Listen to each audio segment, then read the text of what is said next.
5 juin 1987. C'est un tel mur de douleur. J'ai persisté cet après-midi pendant 45 minutes à travers quelque chose qui est pire qu'un supplice. Je ne sais plus comment faire. Je ne sais plus comment on peut continuer comme cela. On peut sacrifier sa vie, entre guillemets, mais ce n'est rien. C'est sacrifier sa mort qu'il faut. C'est-à-dire vivre et vivre et vivre à tout prix, à toute peine, jusque de l'autre côté en italique. Est-ce que je peux? Est-ce que le corps peut? À quoi ça sert de mourir? Le problème n'est pas résolu. Mère est partie uniquement en italique parce que son entourage n'a pas voulu la laisser continuer l'expérience. Que peut faire un petit bonhomme devant l'énormité de cette possession terrestre? Si seulement un maillon de cette trame pouvait céder. 6 juin 1987, nuit du 5 au 6. Vu une énigme drôlatique mais énigmatique.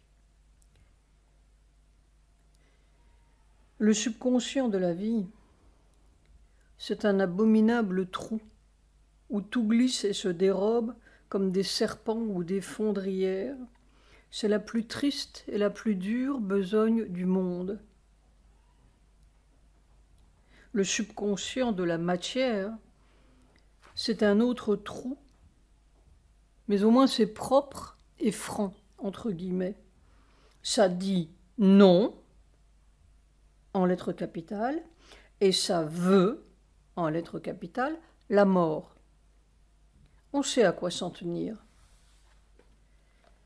Autant que je comprenne, le premier trou se fait avec l'ascension et les coups de boutoir de ce soleil bleu. Celui-ci, délivré, déclenche ou appelle l'autre soleil qui fait le deuxième trou à travers la nuit et la mort. PS. Où vont-ils avec leur psychanalyse? Avec quel pouvoir? Les lueurs spasmodiques de leur mental? Ils font un trou, entre guillemets, à travers les bulles de nos petites vagues. Et c'est tant mieux. Autrement, ils y perdraient la raison et toutes les larmes de leur corps. 7 juin 1987. Ce quelque chose de pire qu'un supplice continue. Je dis pire qu'un supplice parce que au bout du supplice, on s'évanouit, tandis que là, ça continue, au-delà de la limite, et au-delà de la limite, on ne peut pas dire. Ce sont tous les mécanismes normaux du corps qui sont dépassés. On pourrait dire tout son système de défense. Et au lieu de couler dans la mort, on coule dans autre chose. Mais c'est ténu. Il faut une passivité totale en lettres capitales. Et encore, moi j'ai l'expérience de Sri Aurobindo et de Mère derrière moi, mais eux qui allaient les premiers là-dedans, où allaient-ils? Soir. En fait, tout notre système de défense, entre guillemets, c'est notre prison. Chaque espèce est dans une prison particulière. Quoique les mouettes, je troquerais bien ma prison pour la leur. Quelquefois, je me demande pourquoi l'évolution ne s'est pas arrêtée là. Mais la prochaine espèce, ce sera peut-être l'espèce d'aucune prison. Tous les biologistes au chômage, avec des pompes funèbres et les églises. Pas mal. J'en connais 3 qui aimeraient voir ce spectacle. C'est Jean Bernès, l'idiot de mon village, Voltaire et Sainte-Prème. Jean Bernès dira « Je le savais bien ». Nuit du 7-8 juin 1987, Vision. Encore une longue et très amicale rencontre avec Gorbatchev. Amicale. Nous étions d'accord, je l'encourageais. À un moment, il me montrait une sorte d'épée qu'il tenait à la main, dans un fourreau d'argent ou d'acier, et je voyais le fil de la lame à moitié ou un peu dégainée, très brillante. Je rencontre souvent ce Gorbatchev, et c'est toujours très amical. On se comprend en italique, comme s'il y avait un homme dans tout cela, avec qui l'on pouvait se comprendre. Je ne rencontre jamais les Américains, probablement il n'y a personne à rencontrer. Mais cette lame d'acier, point d'interrogation, c'était si propre et brillant. Mais il n'y avait aucune agressivité. Simplement, il me montrait cet objet. Tout cela se passait dans un monde mental objectif et tranquille où l'on regarde les choses d'au-dessus avec une vision claire. Une épée égale une action? Point d'interrogation. Des vertiges. 9 juin 1987. On pourrait ajouter un 3e énoncé, point d'exclamation entre parenthèses. Dans cette périlleuse transmatérialisation de l'autre chose, tout dépend si le corps se laisse subjuguer et hypnotiser par la réalité mortelle, en italique, qu'il habite et résiste, ou s'il affirme envers et contre tout la réalité, en italique, vivante et unique de l'autre chose qui l'envahit. Je me souviens de Mère. La victoire est au plus endurant. Bon.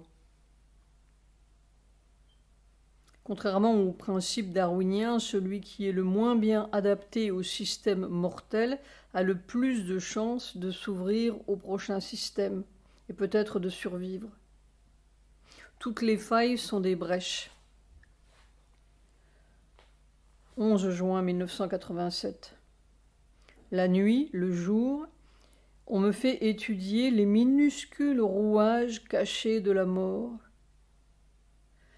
C'est une besogne attristante. Mais alors je sais comment toutes nos fameuses maladies et même nos accidents fortuits sont le résultat de ces rouages-là, et comment il y a un choix, une décision interne, un moment d'acceptation ou d'abandon qui déclenche le mécanisme fatal. On choisit, en lettres capitales, de mourir. Mais ce sont de toutes petites choses qui n'ont l'air de rien, sauf quand on vous les montre au microscope de la nouvelle conscience. Je dis que c'est une besogne attristante, parce que l'on ne voit pas du dehors ces rouages, on pourrait dire ces micro-scénarios de la Gestapo du corps, mais on vous les fait vivre en lettres capitales. On vous montre, puis on vous met dans le bain, entre guillemets. Alors il faut trouver le moyen de s'extirper de là, mais surtout de ne pas accepter, en italique. On ne meurt jamais d'un cancer, on meurt d'autre chose, qui met en branle le cancer, l'infarctus ou l'accident. Et alors cette guerre d'usure. Les mécanismes de la conscience matérielle sont très puissants, pas tout puissants, parce qu'ils se répètent indéfiniment. C'est pourquoi rien n'est fait tant que l'on n'aura pas traversé ce mur, attrapé la mort dans son nid. Ce qui fait la mort. Midi. Mais rien au monde ne pourrait me faire démordre que la liberté est de l'autre côté. C'est là où l'expérience physique des camps m'est très utile. Non, je ne vois personne vraiment qui accepterait les secrets de la vie et de la mort. Ils préféreraient tous mourir. Et c'est pourquoi le règne de la mort continue. Note de bas de page. Mais en vérité, une vérité trop rapide nous écraserait. On a besoin d'une certaine somme de mensonges pour pouvoir vivre et d'une certaine somme d'erreurs pour pouvoir grandir. Et c'est pourquoi c'est long et long. J'ai bien failli mourir de la dose de vérité que l'on m'a administrée à l'âge de 20 ans. C'est pourquoi Sri Aurobindo n'a rien dit. Suis-je plus sage, point d'exclamation entre parenthèses, de parler? Après-midi. Ce pire que le supplice continue et continue. C'est un enfer de douleur, 1 heure. Comment continuer? Je comprends si profondément pourquoi je suis passé par là en 1943. Soit de 2 choses l'une. Ou bien c'est simplement le jeu et l'interaction de forces matérielles qui font nos maux, notre usure, nos névralgies et le reste, et alors il n'y a qu'à suivre les lois médicales et physiques jusqu'au point terminal du cimetière, avec un peu de morphine en route et si l'on en a le goût, quelques extrêmes onctions, ou bien il y a autre chose, d'autres forces que toute cette panoplie médicale et religieuse, d'autres causes que toute cette chimie malheureuse et aveugle. Une autre porte dans le corps. C'est tout l'enjeu, E majuscule. On peut, en italique, sortir d'un camp de concentration nazi. On est inéluctablement condamné à mort par le camp de concentration scientifique et religieux. Les moyens de l'un sont peut-être plus aimables que ceux de l'autre, mais ils consolident la situation mortelle. C'est-à-dire que je pose la question pratique de la réalité fondamentale de la matière et de la mort. C'est peut-être la même chose.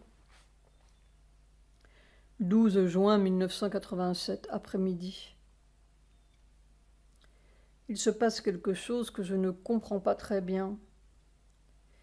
Quelquefois, je ne sais plus si ça descend ou si ça monte. Une énorme masse dans la tête. Les vertèbres du cou craquent.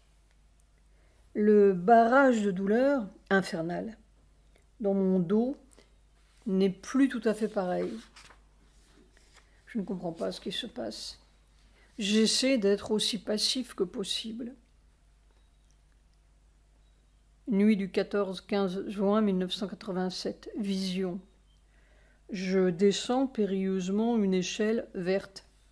François, mon frère, médecin, décédé, entre guillemets, me prend dans ses bras, avec ses mains si habiles, et me pose tendrement et délicatement par terre. Je l'embrasse.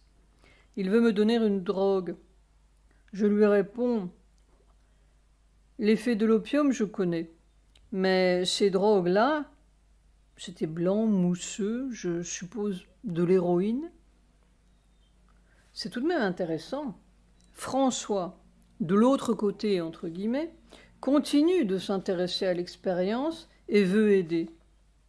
Et moi, je reste conscient qu'il y a le travail à continuer, entre guillemets, demain matin, de ce côté-ci.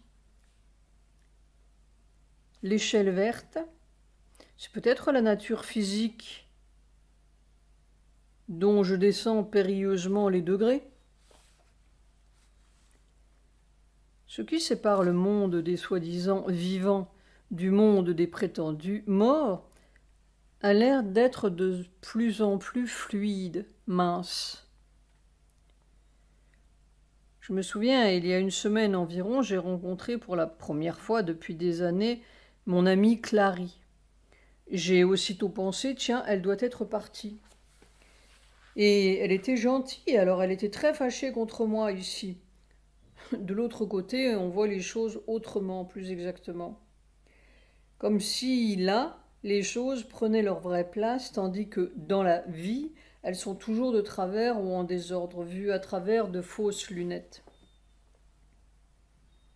J'ai si mal dans le dos ce soir. C'est pour cela que François voulait me donner une drogue. Donc j'avais mal avant. Point d'exclamation entre parenthèses. La prochaine fois, je lui demanderai un bon cognac. Où était-ce le mal de la veille? C'est un drôle de temps par là, dirait-on. J'ai l'impression que tout le mal de nos corps vient de cette paroi entre les deux mondes. Ou plutôt, c'est cette paroi qui fait tout le mal. C'est la mort même. C'est ce qui fait aussi que l'on voit tout de travers ici. Peut-être que l'on sent tout de travers aussi. Tous les soulagements, entre guillemets, médicaux agissent sur les sensations. Ce doit être le lieu même du mensonge, la caverne des panis. J'ai bien mal dans le dos, mais c'est un mensonge quand même. Il faut traverser cette paroi. 16 juin 1987. Dans un poème, Sri Aurobindo parle de iron bands, les bandelettes de fer. C'est tout à fait cela. Ce matin, le corps était dans un chaos de douleur. Cet après-midi, le chaos était le même, mais il était recouvert par le cri désespéré du corps « Toi, toi, toi !» Ce n'est pas possible, en lettres capitales, que cette horreur de prison ait raison. Et le corps crie, crie, en lettres capitales. On ne doit pas être loin du bout. Mère disait « Une puissance qui peut tout broyer et tout reconstruire ». Voir agenda 5, 7 mars 1964. Tout broyer, je comprends bien. Mais je crois bien qu'il n'y aura rien à reconstruire. Il suffit de broyer ce mur et tout sera là. Évidemment, ceux qui ont un peu trop aimé se faire ne seront peut-être plus là. 18 juin 1987. Au lieu d'être écrasé dans la coquille, dans les murs, le corps commence à sentir qu'il est extirpé de la coquille, en train de sortir des murs. Et c'est comme un renversement de la douleur. Elle est pareille jusqu'à un certain point, mais c'est comme l'autre côté de la douleur. C'est l'autre chose qui vous tire dehors. C'est son sens positif qui est de plus en plus perçu. Comme si, lentement, la mort se changeait en vie. Et c'est très fragile. Soit, si j'essaie de m'expliquer mieux, au lieu du supplice de ce qui vous retient dans la coquille et vous attache par des milliers de fils aux parois de la coquille, c'est la difficulté de ce qui vous tire hors de la coquille. C'est cela le changement de sens. C'est la même chose, mais perçue de l'autre côté, c'est-à-dire du côté sauveur. On pourrait dire peut-être, sait-on jamais, que la Gestapo du corps perd son pouvoir hypnotique sans perdre son pouvoir de meurtrir. Point d'exclamation entre parenthèses. Je ne sais pas pourquoi et encore me reviennent ces lignes de Sri Aurobindo. A weird and pygmy world, where this unhappy magic had its source, on dim confines where life and matter meet. Un monde blafard et pygméen où cette magie malheureuse a sa source sur de pâles confins où la vie et la matière se rencontrent. C'est peut-être cela ma Gestapo du corps. 19 juin 1987. Quelquefois le corps est dans un tel chaos que l'on ne sait plus si c'est divin ou mortel. La foi est là et il tient en dépit de tout, parce que c'est un corps de marin, mais c'est tout à fait grim. 20 juin 1987. J'ouvre un agenda par hasard de 1969 et je tombe sur la conversation du 30 juillet, page 290. On dirait que c'est toute la question, en lettres capitales, là. Surtout ma question sur le passage, comme si je le savais déjà. Et c'est cela que je cherche maintenant. C'est ma question pratique. En fait, voilà 5 ans passés que je me pose cette question, ou que je suis la question. I am the question. Nuit du 20-21 juin 1987. Vision. Cette nuit, j'étais dans un endroit de l'autre côté, où il y avait beaucoup de gens de l'ashram. Je me promenais là-dedans comme un étranger, et je regardais, surtout le paysage, les arbres. Puis je me suis trouvé dans une porte de cour, et, comme à mon habitude, je ne regardais guère les gens, lorsque dans un coin, j'ai vu Nolini, qui tout d'un coup s'est avancée vers moi et m'a embrassé, point d'exclamation, mais sans sourire. Note de bas de page, et avant que j'aie pu dire un mot, il m'a tourné le dos. Drôle de chose. Décidément, on change d'avis de l'autre côté. Mais je me suis réveillée avec très mal à la tête. Tout mon dos, jusqu'à la 7e vertèbre dorsale et des 2 côtés maintenant, est meurtri ou déchiré. C'est comme une blessure qui brûle. Et lorsque la puissance descend à travers cela, ça fait un mal horrible. Alors on est dans l'incompréhensible situation où l'on sait que cette puissance est le salut, la délivrance, et puis on ne peut pas la recevoir, il y a ce barrage de douleur. Et que faire? On ne comprend pas, on ne sait pas quoi faire, rien ne vous dit rien, c'est la nuit. On est dans ce trou noir et on ne sait rien. S'obstiner. Toc, toc, toc. Toc, toc, toc. Aussi une anicroche au cœur à 2 heures cet après-midi. Les rencontres de cette nuit n'étaient peut-être pas si bonnes. Je ne sais pas pourquoi je suis allée là. J'aimerais bien ne plus jamais rencontrer aucun de ces gens, ni de ce côté, ni de l'autre, ni d'aucun côté. Évidemment, tout se tient. On est à la merci de tout, mais la merci du Seigneur est plus grande. J'hésitais à me mettre dans la concentration cet après-midi, puis quelque chose a dit en moi, mais si je ne peux pas me mettre à tes pieds, où est-ce que je peux me mettre? C'était si simple. Si je ne peux pas me laisser purifier par toi, T majuscule, qui me purifiera? 22 juin 1987.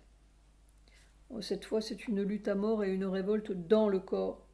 Jusque-là, il s'efforçait de subir et de surmonter son supplice et d'appeler la grâce pour qu'elle surmonte et défasse cette horreur.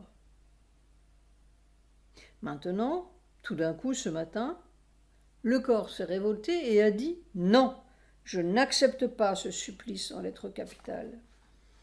Cette douleur est un mensonge et je dis non en lettres capitales. Et si elle a ma peau, eh bien tant pis, je dis non. » Jusqu'à ce matin, et il y avait la sensation d'une certaine limite à respecter, au-delà de laquelle tout pouvait casser.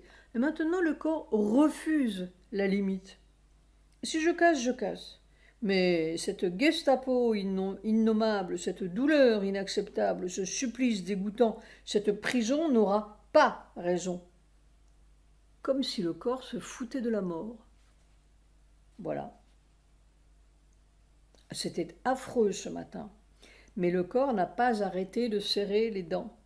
Je n'accepte pas, je n'accepte pas, je n'accepte pas ce mensonge. J'accepte en lettres capitales cette puissance de vérité qui est joie et vastitude et triomphe. Et si je meurs, je mourrai en criant cette vérité, V majuscule, voilà tout, et jusqu'au bout, sans limite. C'est comme un tournant dans l'attitude du corps. Et maintenant, c'est la lutte ouverte à mort. Mort à la mort. Après-midi, tout, en lettres italiques, tout, le corps crie, c'est la vérité qui vient briser cette prison de mensonges. Une foi absolue, un cri absolu. Soir. Toutes les promesses de paradis, de salut, de libération ne sont guère alléchantes, mais sortir une fois pour toutes de cette prison de mort et instaurer la vraie vie sur la terre, cela me paraît le seul but suprême et valable. Mais comment peut-on dire aux gens renoncez à ceci et à cela et à cela, suit toute une liste de péchés délectables, et vous aurez une bonne mort. Vous irez chez le bon Dieu, ou vous aurez la Légion d'honneur. Cela me paraît un comble d'absurdité pour un animal vigoureux et même doté d'intelligence. Dans ces conditions, il n'est pas étonnant qu'ils aient choisi de moindres bons dieux un peu plus immédiats. Je ne comprends pas. Comment se fait-il que les hommes acclament et admirent Darwin sans en avoir tiré les conclusions inévitables, sans avoir cherché le chemin dans leur propre peau? Ils se remettent à la science, comme les autres bons dieux. Mais l'évolution, E majuscule, aura tout de même lieu en lettres capitales. C'est la chose la plus inévitable qui soit, après la bêtise humaine. Je dirais plus volontiers aux apprentis hommes, vous êtes vêtus d'un certain scaphandre évolutif qui vous colle étroitement à la peau et au cerveau, et à l'intérieur de ce scaphandre, vous avez un certain nombre d'idées et d'illuminations, de plaisirs et de peines, d'ingéniosité scaphandreuse et hasardeuse, de lois et la mort finalement. Mais en dehors du scaphandre, c'est autrement. Allez chercher la sortie. Si vous avez l'esprit d'aventure, c'est dans votre propre corps.